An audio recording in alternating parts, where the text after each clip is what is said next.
My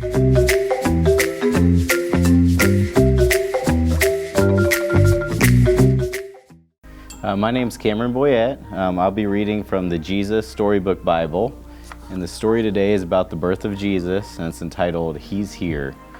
Everything was ready. The moment God had been waiting for was here at last. God was coming to help His people, just as He promised in the beginning. But how would He come? What would He be like? What would He do?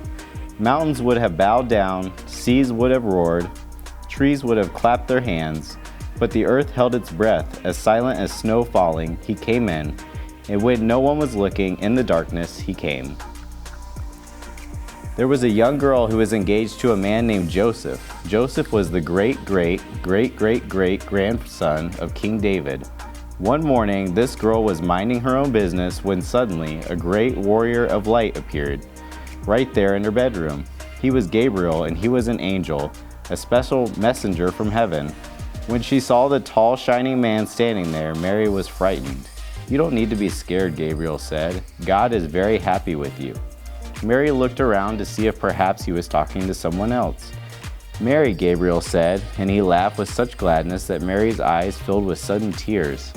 "Mary, you're going to have a baby, a little boy. You will call him Jesus, and he is God's own son. He's the one, he's the rescuer. God who flung planets into space and kept them whirling around and around.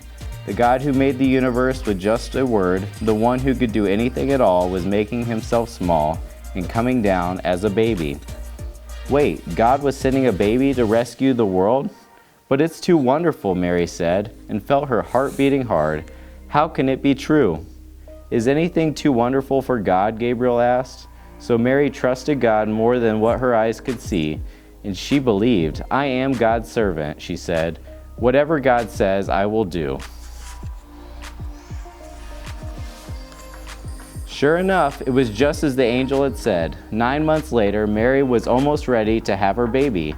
Now Mary and Joseph had to take a trip to Bethlehem, the town King David was from.